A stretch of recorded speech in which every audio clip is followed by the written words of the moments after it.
How I learned about sex. This is in response to a video that Cindy Gallup, the founder of Make Love Not Porn, recently posted, where she shared her story of how she learned about sex. And this is my story.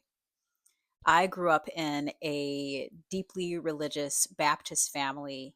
And so, from a very early age, we learned that sex was something that only was supposed to happen between married adults, and anything else outside of that was incredibly shameful and not to be spoken of. As a matter of fact, sex was not discussed when there were children in the room.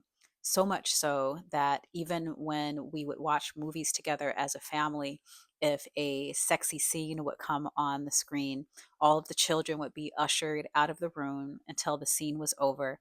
And only once it was over would we be allowed to return. So to this day, there are so many movies that I've just never seen the sex scene of. The way that I learned for myself, however, was through clandestine viewings of certain cable stations that would have steamy, softcore type content later in the evening. And by tuning the television just right to catch some of those pay per view channels that would occasionally have some spicy, steamy content as well. As I got a little bit older, I learned about sex through reading. One of the first books that described a sex scene was Clan of the Cave Bears. Later on, I moved on to Anne Rice books. And because I was such a voracious reader, no one ever really suspected that the stories that I was reading were peppered with these steamy, spicy scenes. I never actually read any of her erotic series, but her regular books were already so very sexy that I got the gist of it. I also learned from conversations with classmates. Some of it was wildly inaccurate, some of it was conjecture and hearsay, and a lot of it didn't even really apply.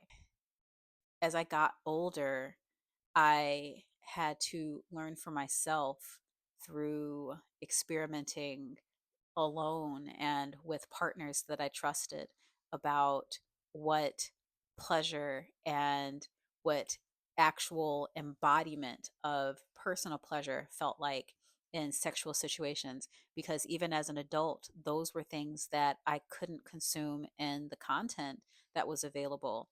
All of the steamy movies were filled with acting and with women who were not actually experiencing pleasure, but kind of enduring some of the experiences that they were having. And so it taught this idea that pleasure wasn't something to experience personally, but was a performance that was supposed to be had in order to fit in. And again, it wasn't until I had experiences with people that I trusted where I learned the truth about sex. And something that was glaringly missing from all of those experiences was honest depictions of queer and gay sex and romance. And again, embodiment of personal pleasure that wasn't for the sake of someone else's pleasure or for the gaze of the people that were watching the content. It's one of the reasons that I actually really love Make Love Not Porn, because people who post to that site are actually sharing the truth behind their sexual experiences. You're getting the good, the bad, the ugly, the funny, the awkward, and and everything in between. And it's validating. It's so incredibly validating to see other people experiencing pleasure in their truth. And so I wish that when I was younger, I could have tuned my television, or we didn't have computers, but if I could have tuned my device to something that would have given me a much more honest glimpse of what pleasure was in all of the different ways that it could be experienced, and all of the different ways that we pair with one another, and all of the different ways that we experience pleasure with ourselves. That's an educational tool that I wish that I had when I was younger. So that is my story of how I learned about sex. I now challenge Malandi Media and Gimple Woken to share their sex stories and how they learned about sex.